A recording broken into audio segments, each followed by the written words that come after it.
നമസ്കാരം. തെരഞ്ഞെടുപ്പ് കഴിഞ്ഞു, ഫലവും വന്നു. ജനവിധി അംഗീകരിച്ചേ മതിയാകൂ.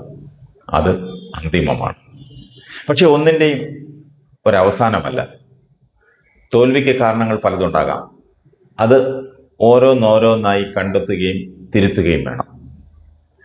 ഞാൻ പറഞ്ഞു വന്നത് കൊട്ടാരക്കരയിൽ ഐഷ പോറ്റിയുടെ തെരഞ്ഞെടുപ്പ് ഫലം വന്നപ്പോൾ മാത്രമല്ല, അതിനു മുൻപും, എന്തിനേറെ ഐഷ പോറ്റി സ്ഥാനാർത്ഥിയായപ്പോൾ മുതൽ അവിടുത്തെ കൊടിക്കുന്നിൽ സുരേഷിനെയും അദ്ദേഹത്തിൻ്റെ ഓഫീസിനെയും കേന്ദ്രീകരിച്ച് സൈബർ ആക്രമണങ്ങളും അപവാദങ്ങളും പടച്ചുവിടുന്നുണ്ട്.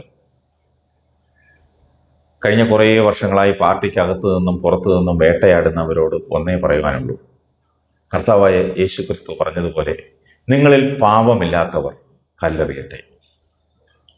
കടന്നാക്രമണങ്ങളുടെ കാലത്തും എല്ലാ ശുദ്ധ നുണകളുടെയും ആ നുണകളെയൊക്കെ അവഗണിച്ച് ആദ്യം അടൂരും പിന്നീട് മാവേലിക്കരയുമുള്ള ജനങ്ങൾ നെഞ്ചോട് ചേർത്ത് പിടിച്ചു കൊടിക്കുന്നിൽ സുരേഷിനെ. കഴിഞ്ഞ തവണ ഇനി മത്സരിക്കുന്നില്ലെന്ന് നേതൃത്വത്തോട് പറഞ്ഞിട്ടും നേതൃത്വം ഏൽപ്പിച്ച ഉത്തരവാദിത്വം കൃത്യമായി ഏറ്റെടുത്ത് മത്സരിച്ചപ്പോഴും മാവേലിക്കരയിലെ ജനങ്ങൾ ചേർത്തു പിടിച്ചു. അവർക്ക് മറ്റൊരു ഓപ്ഷൻ ഇല്ലായിരുന്നു. മാവേലിക്കര പാർലമെന്റ് മണ്ഡലത്തിലെ എല്ലാ അസംബ്ലി മണ്ഡലങ്ങളിലും ഇടതുമുന്നണിയുടെ MLA-മാരായിരുന്നു. ഇടതുമുന്നണിയുടെ കയ്യിലായിരുന്നിട്ട് പോലും അവിടെ ലോക്സഭയിൽ കൊടിക്കുന്നിലിനെയാണ് അവർ നെഞ്ചിലേറ്റിയത്. മനസ്സിലാക്കണം, അന്നും ഈ കല്ലെറിഞ്ഞവർ ഇവിടെയൊക്കെ തന്നെ ഉണ്ടായിരുന്നു. പിന്നെ കൊട്ടാരക്കരയിൽ യഥാർത്ഥത്തിൽ ഐഷ പോറ്റി തോറ്റിട്ടില്ല. വോട്ടെണ്ണിയ സമയം ആദ്യം മുതലേ എതിർ സ്ഥാനാർത്ഥിയെ മുൾമുനയിൽ നിർത്തി ഇഞ്ചോടിഞ്ച് പോരാട്ടമായിരുന്നു നടത്തിയതെന്ന് നമുക്കതിൽ നിന്നും മനസ്സിലാക്കാം. അവസാനം ഐഷ പോറ്റി മത്സരിച്ചപ്പോൾ 45,000 വോട്ടിന് ഭൂരിപക്ഷത്തിൽ ജയിച്ചതാണ്, നമുക്കറിയാമല്ലോ. ഇപ്പോൾ എതിർ സ്ഥാനാർത്ഥി ജയിച്ചത് എത്ര വോട്ടിനാ? 1012 വോട്ടുകൾ. നമുക്കറിയാം, 2006 വരെ മണ്ഡലം ഡീലിമിറ്റേഷന് മുൻപ് വരെ കൊട്ടാരക്കര ഒരു UDF മണ്ഡലമായിരുന്നു. ഡീലിമിറ്റേഷനിൽ നെടുവത്തൂർ മണ്ഡലം ഇല്ലാതായി.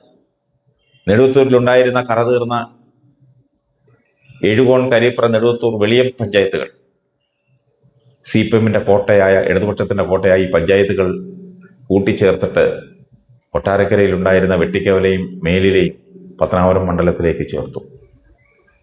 കൊട്ടാരക്കര ഒരു ഇടതുപക്ഷ മണ്ഡലമാക്കി രൂപാന്തരപ്പെടുത്തിയെടുത്തു. 2011 വരെ കൊട്ടാരക്കരയിൽ ഒരു കോൺഗ്രസിന്റെ സ്ഥാനാർത്ഥി കൈപ്പത്തി ചിഹ്നത്തിൽ മത്സരിച്ചിട്ടില്ല. അതുവരെ കേരള കോൺഗ്രസിന്റെ സ്ഥാനാർത്ഥികളായിരുന്നു, പ്രത്യേകിച്ച് ശ്രീമാൻ R. ബാലകൃഷ്ണപിള്ള. ഇപ്പോൾ ആ പാർട്ടിയും ഇടതുമുന്നണിയിലാണ്.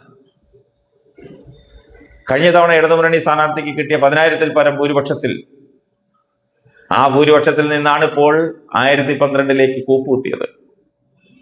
അത് എതിർ സ്ഥാനാർത്ഥി ഐഷ പോറ്റി ആയതുകൊണ്ട് മാത്രമാണ്. കഴിഞ്ഞ തവണ BJP-ക്ക് കിട്ടിയത് എത്ര? 21,223 വോട്ടുകളാണ് വൈക്കൽ സോമൻ പിടിച്ചത്. ഇപ്പോൾ രശ്മി പിടിച്ചത് എത്ര വോട്ടാ? 20,664 വോട്ടുകളാണ്. കഴിഞ്ഞതിൽ നിന്ന് വോട്ടുകൾ കുറഞ്ഞുവെന്ന് മാത്രമല്ല, അവർക്ക് സ്വാധീനമുള്ള ബൂത്തുകളിൽ ഇടതുമുന്നണിക്കാണ് ലീഡും. അപ്പോൾ BJP-യുടെ വോട്ട് എവിടെ പോയി? എങ്ങോട്ട് പോയി? ഇത്രയും പ്രചണ്ഡ പ്രചാരണം നടത്തിയിട്ടും, കോടികൾ ചെലവാക്കി കേരളത്തിലെ ഏറ്റവും വലിയ കമ്പനി PR വർക്ക് നടത്തിയിട്ടും എങ്ങനെ 1012 വോട്ടിലേക്ക് ഇടതുപക്ഷത്തിന്റെ സ്ഥാനാർത്ഥിയുടെ ഭൂരിപക്ഷം ഇടിഞ്ഞു? ഇതിന് ഉത്തരം തേടി പാഴൂർ പടിക്കൽ വരെ പോകേണ്ടതില്ല. അതായിരുന്നു ഡീൽ. കോൺഗ്രസിനേറ്റ തിരിച്ചടിയിൽ സംതൃപ്തി അടയുന്നവരുണ്ടാകാം, അത് അവരുടെ അവകാശമാണ്. പക്ഷെ ഒന്നും അവസാനിക്കുന്നില്ല. ലോക സമസ്ത സുഖിനോ ഭവന്തു എന്ന മഹാമന്ത്രവും ലോകത്തിൽ സനാതന ധർമ്മത്തിന് മാത്രം സ്വന്തമാണ്. പക്ഷേ ഈ തെരഞ്ഞെടുപ്പിൽ ഇവിടേക്കോ ചില കണക്കൂട്ടുകൾ പിഴച്ചു. കൊടിക്കുന്നിൽ സുരേഷിനെ കല്ലെറിയുന്നവർ മനസ്സിലാക്കണം, കൊടിക്കുന്നിലും ഹരികുമാറും പ്രദീപും ഓരാജനും ബേബി പടിഞ്ഞാറ്റങ്കരയും ഒക്കെ ഉൾപ്പെടെയുള്ള നേതാക്കന്മാർ മുഴുവൻ ഒറ്റക്കെട്ടായി നിന്ന് പൊരുതിയെടുത്തതാണ് ഐഷ പോറ്റിയുടെ ഈ മുന്നേറ്റം. ഐഷ പോറ്റി തോറ്റിട്ടില്ല,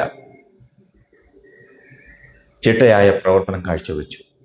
അതുകൊണ്ട് തന്നെയാണ് അവസാനത്തെ നിമിഷം വരെ ഇടതുപക്ഷ ജനാധിപത്യ മുന്നണിയെ തൃശങ്കുവിൽ നിർത്തി ആ സ്ഥാനാർത്ഥിയെ വിയർപ്പിച്ച് ഇടതുപക്ഷത്തിൽ നിന്നും പാർട്ടി മാറിയ മുതിർന്ന നേതാക്കൾ ഉൾപ്പെടെ ആരെയും കൂടെ നടന്ന് ചീത്ത വിളിക്കാത്തവർ വീട് വീടാന്തരം കയറി ഐഷ പോറ്റിയെ കുറ്റപ്പെടുത്തി എല്ലാവരെയും ഐഷ പോറ്റിക്ക് എതിരാക്കാൻ എന്തെല്ലാം പറയാമോ അതെല്ലാം പറഞ്ഞത് മാത്രമല്ല, രാഷ്ട്രീയ വിവരദോഷികൾ മലയാള ഭാഷയിൽ ഇല്ലാത്ത തരത്തിൽ ഉള്ള തെറിവാക്കുകൾ വരെ സോഷ്യൽ മീഡിയയിൽ നിരത്തിയിട്ടും ഐഷ പൂറ്റിയോടെ തലയുയർത്തി നെഞ്ചുമിരിച്ചു നിന്നു.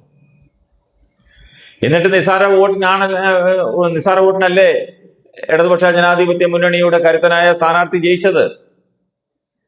ധനകാര്യ വകുപ്പ് കൈയാളിയ ആ മന്ത്രി ജയിച്ചത് കോടികളുടെ PR വർക്ക് അല്ലാതെ, മോഹന വാഗ്ദാനങ്ങളില്ലാതെ ഇടതുമുന്നണി സ്ഥാനാർത്ഥിയെ വിയർപ്പിക്കാൻ ഐഷ പൂറ്റിക്ക് സാധിച്ചുവെങ്കിൽ അത് കൊടിക്കുന്നിൽ സുരേഷിന്റെയും പാർട്ടിയുടെയും വിജയം തന്നെയാണ്, ആ ടീമിന്റെ വിജയമാണ്.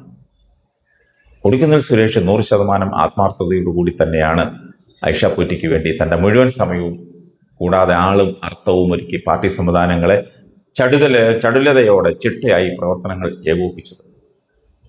കഴിഞ്ഞ തവണ കൊടിക്കുന്നിൽ സുരേഷിന് കൊട്ടാരക്കരയിൽ വോട്ട് കുറവായിരുന്നു, നമുക്കറിയാം. പാർലമെന്റ് തെരഞ്ഞെടുപ്പിൽ അദ്ദേഹത്തിന് കിട്ടിയ വോട്ട് എത്രയാണ്? ഏകദേശം 3000-ഓളം കുറവായിരുന്നു. ഇപ്പോൾ ഐഷ പൂറ്റിക്ക് കൊട്ടാരക്കര മുനിസിപ്പാലിറ്റിയിലും മൈലം പഞ്ചായത്തിലും കിട്ടിയ ഭൂരിപക്ഷം മാത്രം വിലയിരുത്തിയാൽ മനസ്സിലാക്കാം. ഒടുവിൽ ഉമ്മന്നൂർ പഞ്ചായത്തിലെ ഭൂരിപക്ഷം കൊണ്ടാണ് അത്രയെങ്കിലും ഇടതുപക്ഷ സ്ഥാനാർത്ഥിയുടെ ലീഡ് കുറയ്ക്കാൻ സാധിച്ചത്, ഭൂരിപക്ഷം കുറയ്ക്കാൻ സാധിച്ചത്. കുടിയെ കല്ലെറിയുന്നവർ ഒന്ന് ഓർക്കണം, നിങ്ങളെറിയുന്ന ഓരോ കല്ലും ചെന്ന് തറയ്ക്കുന്നത് പാവം പ്രവർത്തകരുടെ, പ്രത്യേകിച്ച് വളർന്നു വരുന്ന പുതുതലമുറയുടെ നെഞ്ചത്താണ്. അവരെ ചേർത്ത് നിർത്തി KSU, യൂത്ത് കോൺഗ്രസ്, മംഗള കോൺഗ്രസ് തുടങ്ങി പാർട്ടിയുടെ പോഷക സംഘടനകൾ കെട്ടിപ്പടുത്ത് പാർട്ടിയെ ശക്തിപ്പെടുത്തുക. പറഞ്ഞതെന്ന് മാത്രം. പയ്യെ തിന്നാൽ പനയും തിന്നാം. അവസരങ്ങൾ അവസാനിക്കുന്നില്ല. ഒരു മഴയും തോരാതിരുന്നിട്ടില്ല, ഒരു കാറ്റും അടങ്ങാതിരുന്നിട്ടില്ല, ഒരു രാവും പുലരാതിരുന്നിട്ടില്ല, ഒരു നോവും കുറയാതിരുന്നിട്ടില്ല.